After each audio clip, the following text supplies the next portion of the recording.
बाजत हवा डीजे नोहयान के। मोरे भैया कौसी के बाजत हवा डीजे नोहयान के। मैं तो धर रहे हाथ तोर जान के, मैं तो धर रहे हाथ तोर जान के। आना तोला मना चाहूँ दिन मान के। मोरे भैया कौसी के बाजत हवा डीजे नोहयान के।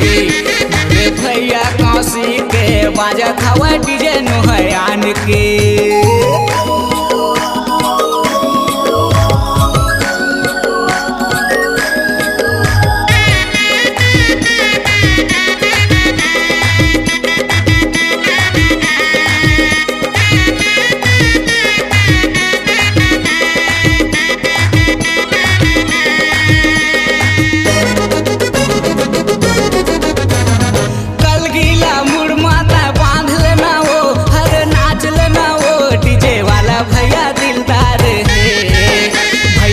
सिखा दिलदार है कल गीला मुड़ माता बांध लेना वो हर नाच लेना वो डीजे वाला भैया दिलदार है। भैया कौशिक है दिलदार है। मैं तो धर रहे हाथ तोर जान के, मैं तो धर रहे हाथ तोर जान के। आना तोला मना चाहूँ दिन मान के। मोरे भैया कौशिक के बाजत हवा डीजे नोहयान के। मोरे भैया कौसी के बाजत हवा डीजे नोहयान के रे।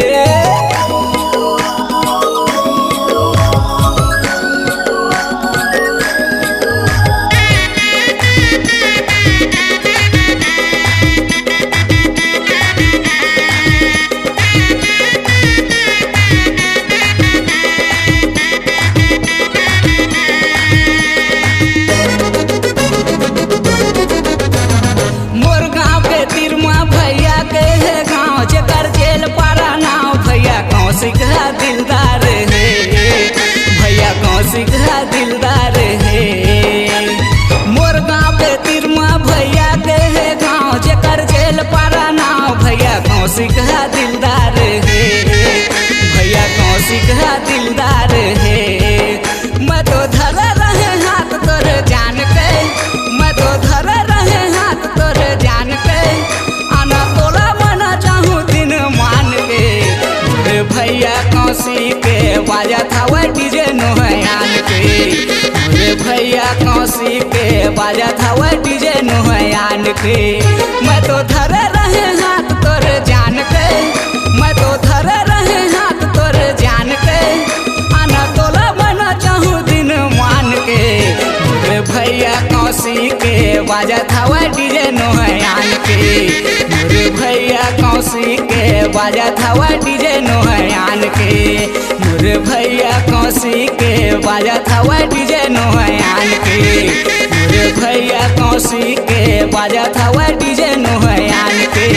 मोरे भैया कौसी के बाजत हवा डीजे नोहयान के। आपकी आवाज ही आपकी पहचान है।